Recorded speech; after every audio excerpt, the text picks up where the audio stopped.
In this world, there is real evil. In the darkest shadows and in the most ordinary places. These are the true stories of the innocent and the unimaginable. When the Mackeys convert an abandoned roadhouse into a country music dance hall, they awaken an old evil. The angry dead attack the living and invade the bodies of the weak. With the help of a psychic and a preacher, the possessed fight to save their souls.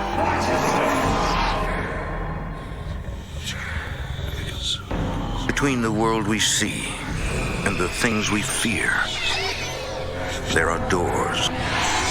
When they are opened, nightmares become reality.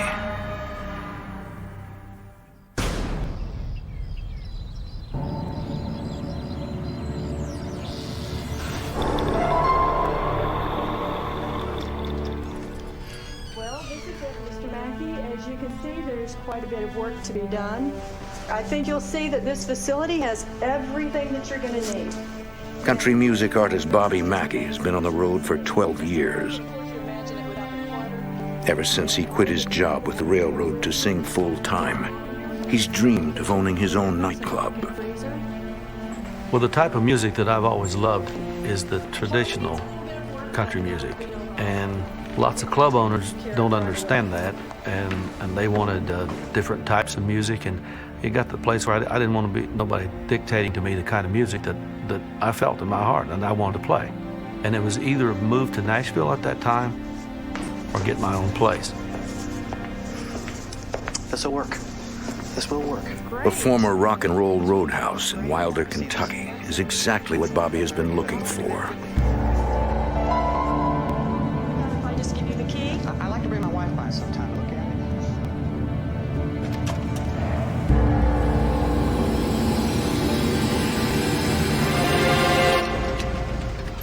it. Later that afternoon, Bobby returns to the club with his pregnant wife, Janet.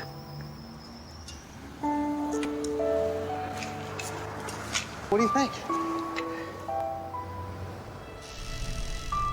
Here. Come on, check this out. Watch your step, Janet, right here. Well, what do you think? Check it out. There's the bar, right there. And the restrooms are over here, and... I don't have a good feeling about this place. Here, why don't you go check out the kitchen? It's really big in there.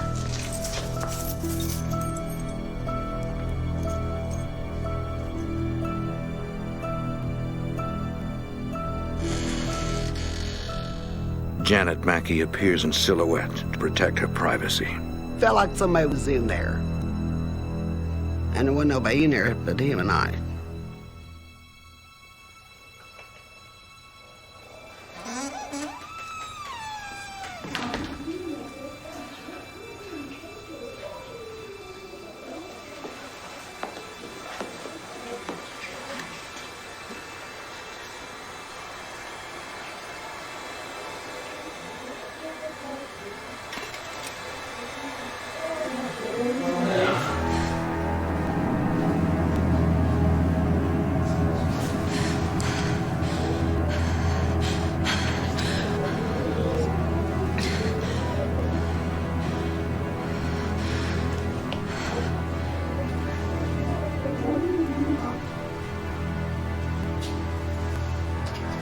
I wanted to get out of there as soon as possible. Bobby? Who are you talking to? Nobody. What do you mean? I heard voices. Who are you talking to? Janet, I'm not talking to anybody. It's just you and me here, babe. So what'd you think? I don't have a good feeling about this place. I'm ready to go home. I'm ready to leave. Let's come back tomorrow. Let's think about this some more. Because all I want to do is get out of there. In my mind's eye, I could see it all. I could see the crowd. I could see people dancing. And there was nothing going to stop me. I had to have the place. From the day that Bobby signs the banknote and buys the place, he never looks back. His wife tries to support his decision. I was afraid of it, but it's always been his dream. I knew that's what he's always wanted, and I thought, well, I'll just hang in there and support him. One day, Bobby and Janet are cleaning up the club when a stranger arrives. Hi, howdy. My name's Carl Lawson. Carl Lawson worked for the previous owners of the club as a handyman, but he's been out of a job since a series of brutal murders forced the club to shut down. I've kind of been out of work since they closed. I'd seen more just unexplained acts of violence in and around that building than you shake a stick at. Any nightclub or bar is going to have its share of, brawls or fights. It's going to happen. Why was it shut down? But on this scale here, Well, this place used to draw really... it was abnormal. I need an ambulance here now. I got a gentleman down on the ground. He has a gunshot wound to the chest. The last year at the club was the most violent. 6 homicides. Carl believes that something about the place causes people to become violent. Something's going on with this place. Eventually, that's what got the place closed down. Sir, can you tell me what happened? Playing classic country music here. We're not gonna have those kind of people here, you'll see. I assure you. Well, that'd be a nice change of pace, sir. Bobby believes his brand of classic nice. country music will attract a more peaceful crowd. Out of work since, Do you paint? which hand you want me to paint with? Bobby hires Carl as a full-time handyman and caretaker. What do you know? I just knew right off the bat I get along with him. I mean, it just seemed straightforward and just said what he meant and meant what he said.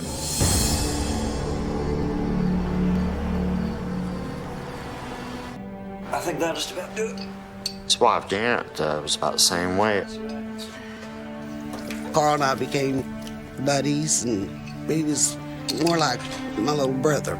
Carl, you know what you were saying earlier about strange things happening to people around here? Me and her knew this place. There's more that meets the eye. I'm gonna be in the next room painting. If you need anything, just give me a holler. All right. Thank you.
Janet!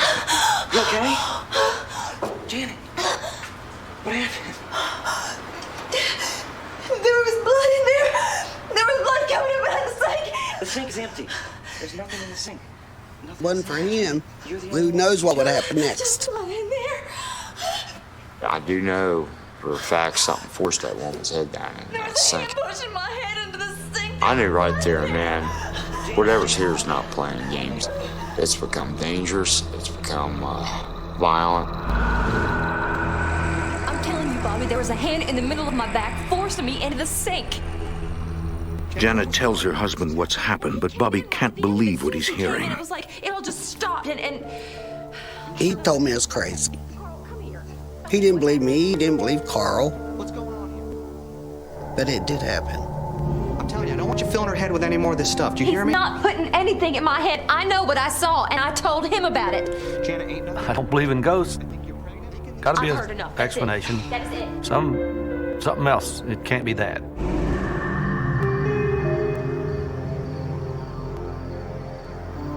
One night soon after, police officer Larry Hornsby makes his rounds. I had a funny feeling all night for some reason. And at full moon, something's going to happen.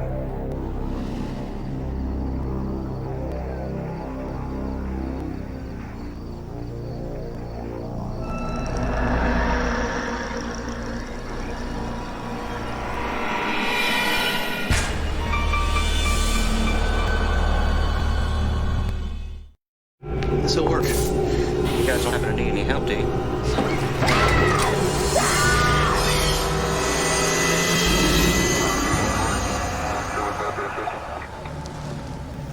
Officer Larry Hornsby calls for backup, suspecting a burglar may be inside Bobby Mackey's club.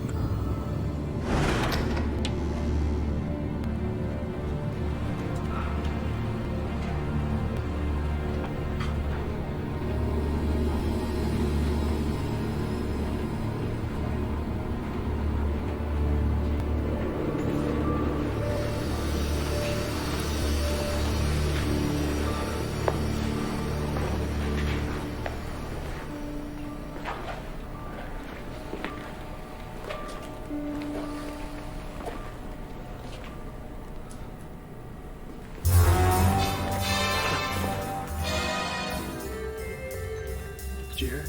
Yeah, backstage. All right, let's go. All right.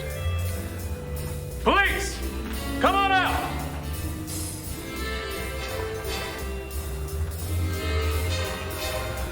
Police! Come out!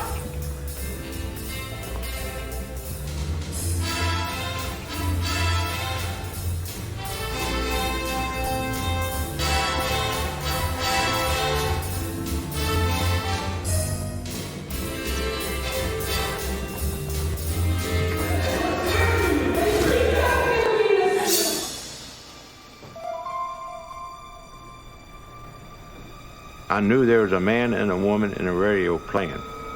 I heard the voice and I heard the music. There's nobody back here. What do you mean there's nobody back here? I heard voices in here, though. Me too. Front door. Let's go.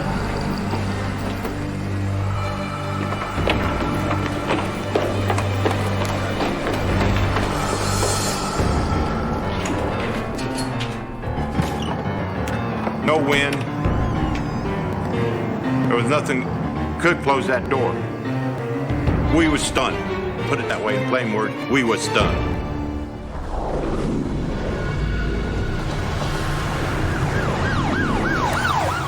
A few nights later, Officer Larry Hornsby returns to the nightclub in response to a fatal traffic accident.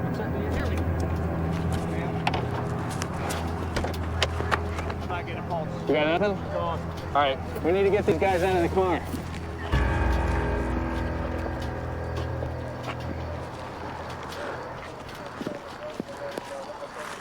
We got anything to cover the bodies? Nothing in the car. Look, I need an EMT out here quick. I got 2 bodies from a car accident. We need the end. Thanks. Here.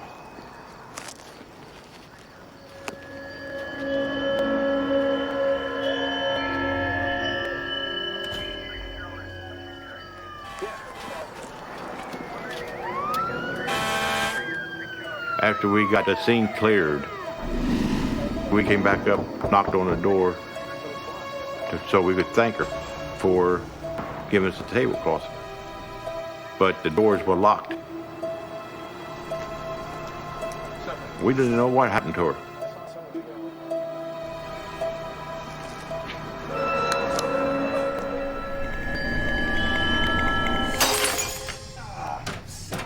You all right?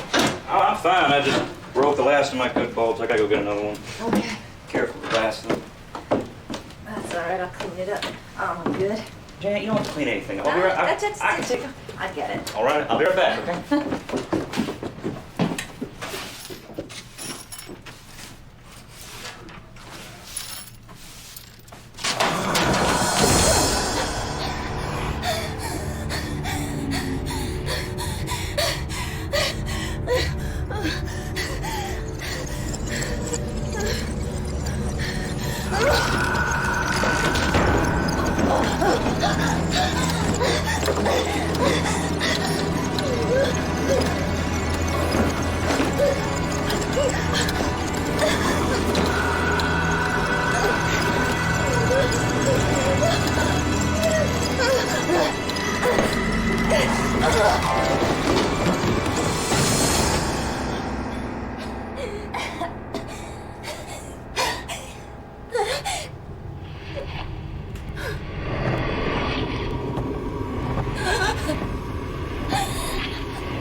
Get her in here. Come on, darling. Come on. Hello? Anybody here? Help! Hold on, my wife, she fell down the stairs. She's pregnant. I was so terrified because I thought, I was going to lose my baby. Sit down here. If I wouldn't have labored. What happened? Come on. My wife, she fell down the stairs. She just tripped. I was angry. I was terrified. I was everything. She told me that something forced her down the steps, and I believed her. Bobby's concern was the business. I mean, I can understand. He's got a reputation online. We gotta do something about these spirits, man. They're getting out of control. Carl, there's no spirits. What's wrong with you? Nobody's gonna believe you unless you experience it yourself. You all right? Do you need anything? All right. Janet gives birth to a baby girl who weighs only 1 pound 15 ounces. They don't know if she'll survive. In the following weeks, the couple monitors their newborn.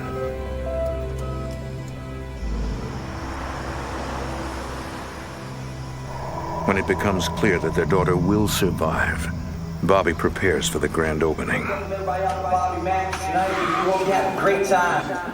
Opening night, I was kind of numb. I had a lot on my shoulders, and a lot of stress and a lot of pressure. Don't forget to see back behind the bar. Wish I was a king or had $1 million bucks. I don't wish I had a penthouse view. I don't think about a Hummer or a limousine or vacations on the finest cruise. All I really want is a country girl and a boss me and will always be true. Carl, listen to me. I don't want you telling any ghosts. Carl, look at me. I don't want you telling any of the customers that stuff. All right? Bobby, I got My focus was totally on running this business and making it work. I didn't want to hear any of this nonsense. I wanted to make the place known for a great country music dance hall.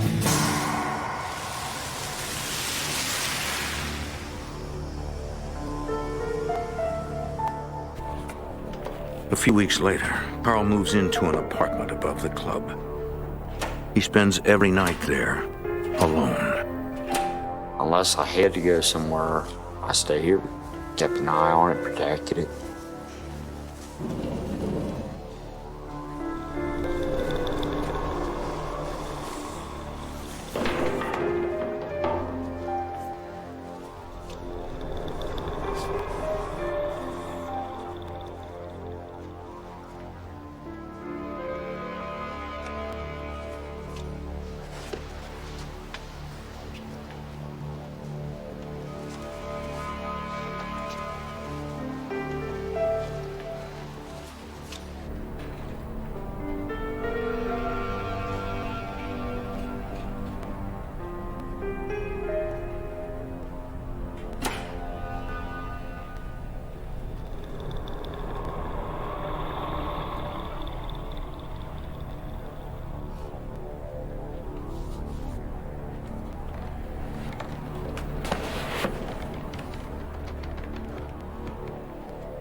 It was something like from a nightmare.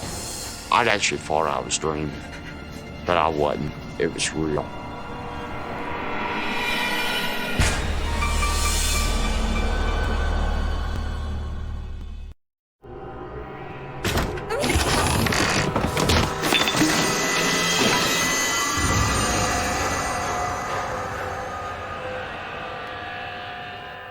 For weeks, Carl is in denial about what he's seen.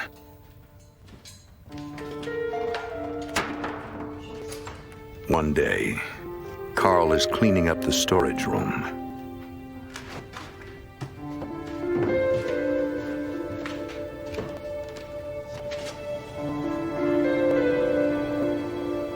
My love is as deep as the sea, it flows forever. You ask me when will it end, I tell you never.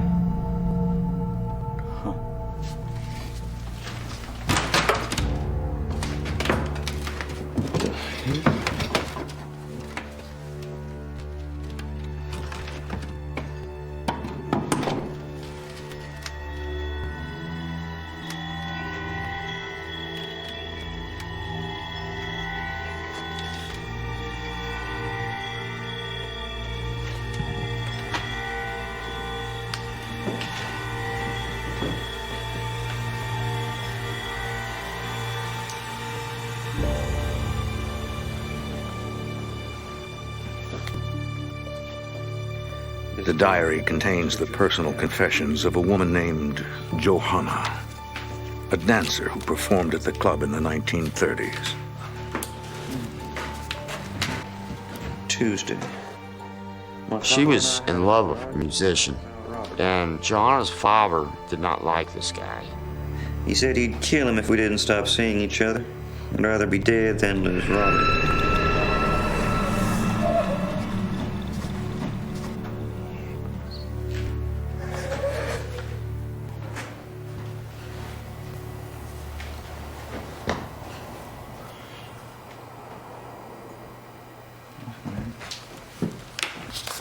Johanna writes that her lover mysteriously disappeared. She feared that her father had killed him, so she poisoned her father, and then herself. Her final entry in the diary proclaimed that she would roam the halls of the club for all eternity, waiting for her lover to return.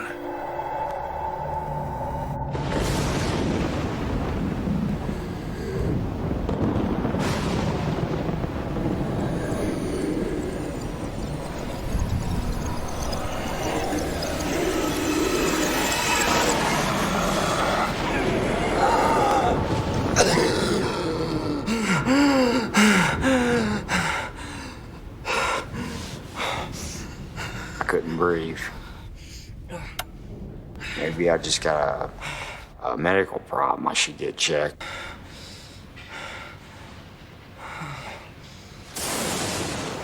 Carl is unable to sleep. Then the power goes out.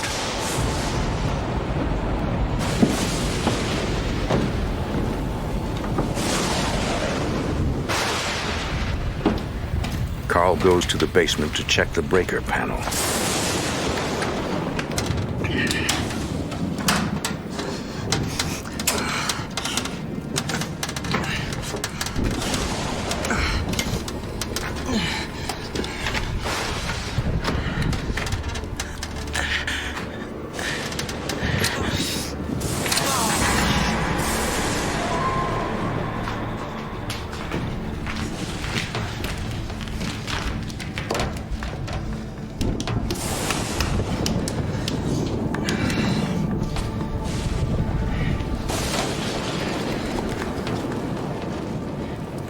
He stumbles onto a latch that he had never noticed before.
Carl?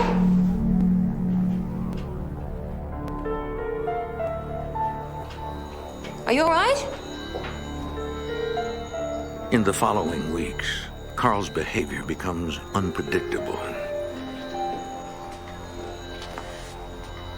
How come you haven't cleaned up the place? It got to the point where I wouldn't know which Carl I was talking to. Carl, you okay? I would have to talk to him for just a little while to figure out, you know, how to deal with him because he always seemed to be different.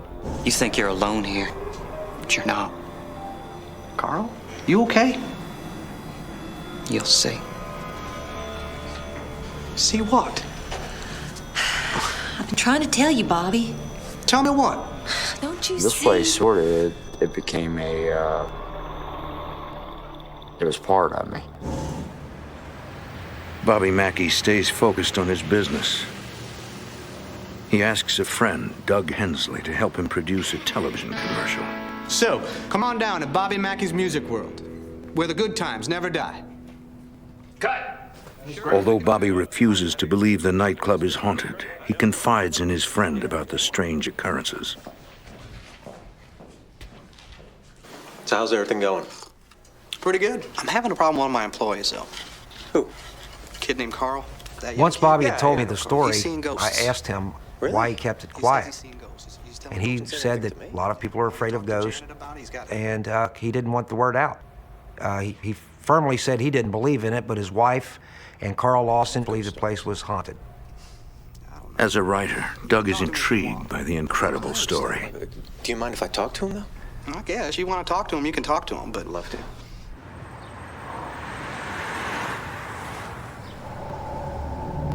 I just want you to tell me what you experienced, best as you can say. This place is evil. I've seen stuff I can't explain.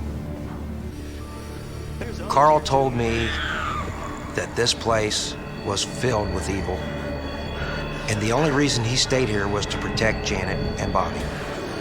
Had it not been for that, he would have left here a long time ago. But he also told me that They don't want us here. something always pulled him back here. Hensley is a natural skeptic, but he takes their stories at face value. I was 5.5 months pregnant. And I felt this hand in the middle of my back, but I was alone. I found Janet to be more believable than Carl in the beginning because her demeanor was total and complete trepidation.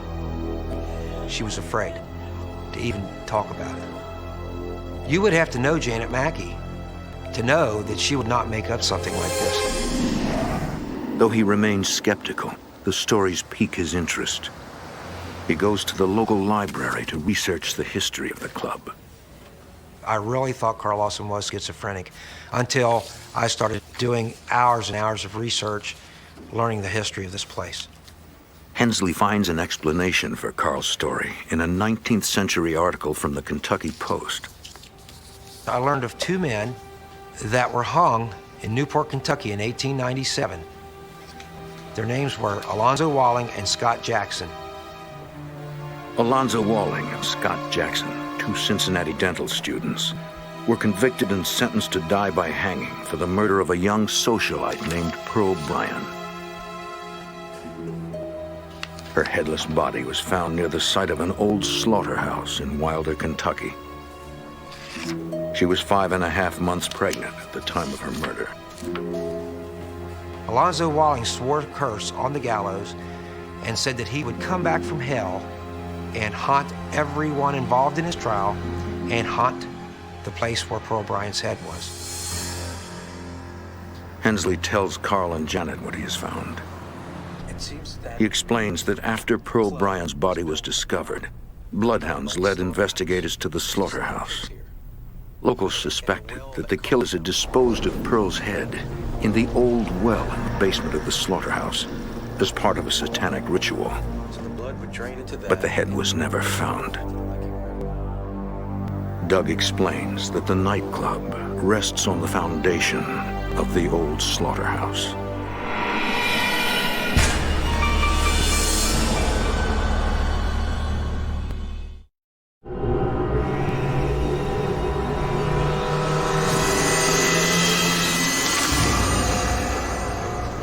Doug Hensley knows that there are angry spirits inside Bobby Mackey's nightclub.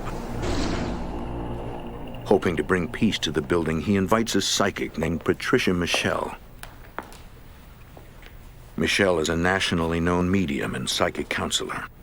She claims that since she was a child, she has been able to communicate with the dead. Patricia, this is Carl. When I arrived at the club, I met Carl, the caretaker. They're here. He started to talk, and I said, do me a favor, Carl. I said, don't talk to me about any spirits. I said, let me walk through the club. Let me experience what I experience. I have what they call inner vision, or second sight.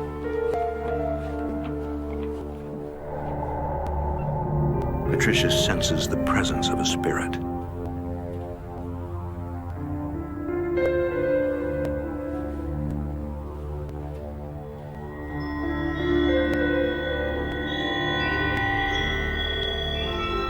What's your name?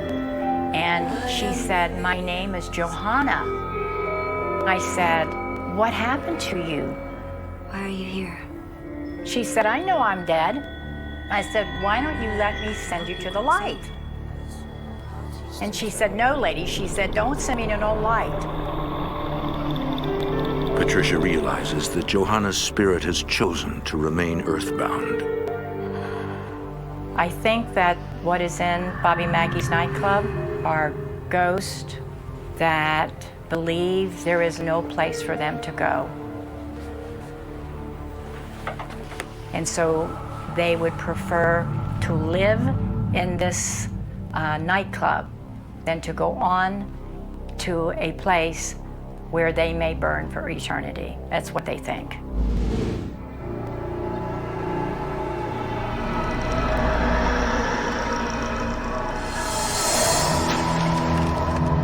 I don't see the room as it is. I see the room like it used to be.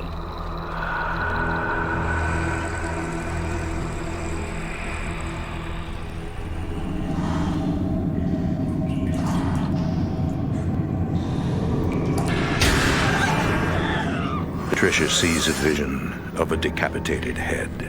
I got this overwhelming feeling of nausea. I felt like I was spinning. I couldn't wait to get out of there.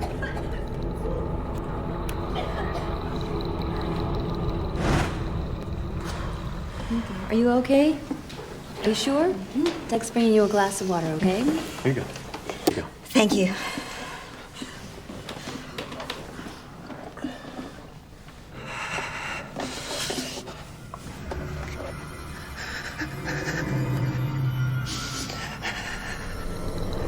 The psychic senses the presence of two evil spirits.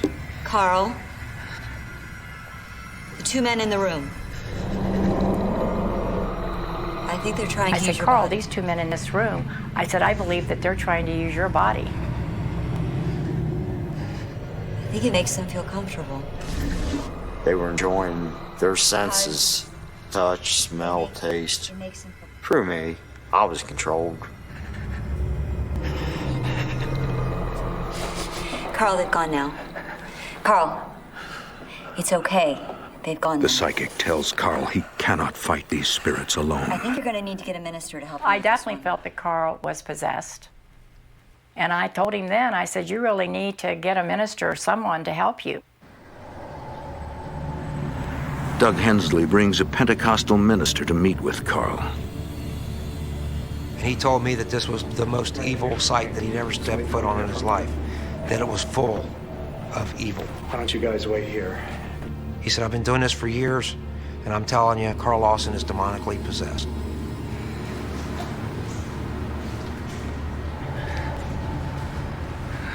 The minister has agreed to perform an exorcism.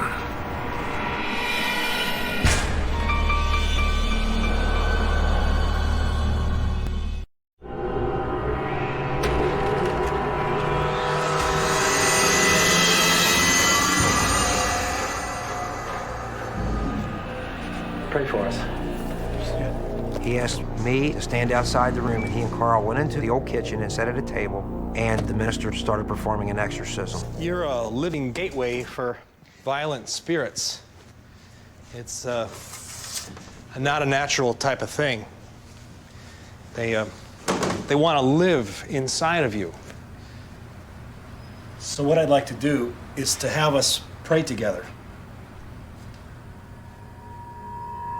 I don't think you understand, preacher. They're gonna kill me. They're gonna try to kill you too. No, it's all right. It's going to be okay. We have God on our side. Just pray with me. It'll be better, you'll see. Let's just go ahead. Our Father, who art in heaven, hallowed be thy name. Thy kingdom come, thy will be done on earth as it is in heaven. Give us this day our daily bread. Forgive us our trespasses, as we forgive those who trespass against us. And lead us not into temptation, but deliver us from evil. Carl? Carl? Carl? I'm not praying to anyone, preacher. Who are you? Alonzo needs to leave Carl's body. And therefore I say unto you, be with the Lord God, and the devil will flee from you.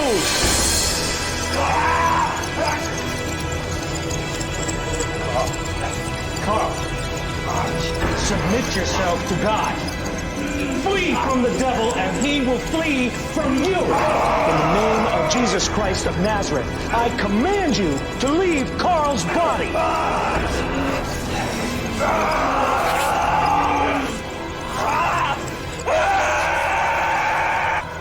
The exorcism started to become violent, and Reverend got afraid, and he called us other men into the room to surround Carl.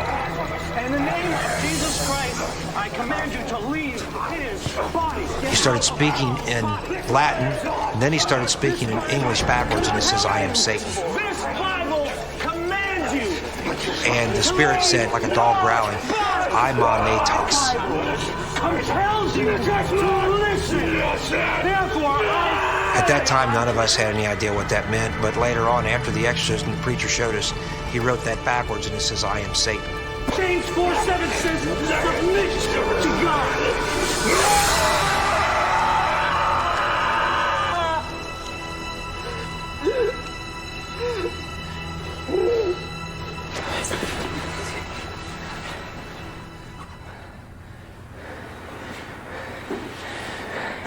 Carl, can you hear me? Are you all right? When I woke up, everybody was looking at me, and I was on the floor, and I didn't know what happened.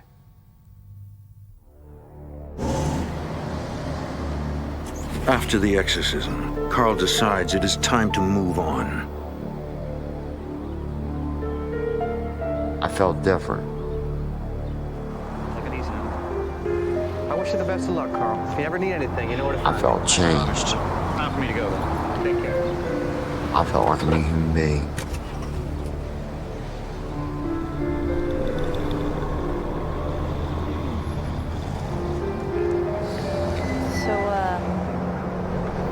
Guess I'll be getting on too. How about a cup of coffee? Come on in. No, it's okay. You take it. I didn't need to have the spirits tell me to get out.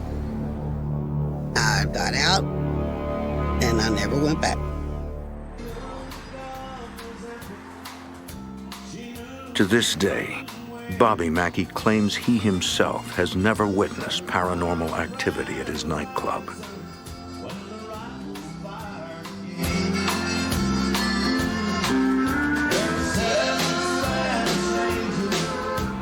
I don't know if the place got a hold of me or anything unforeseen is holding me here.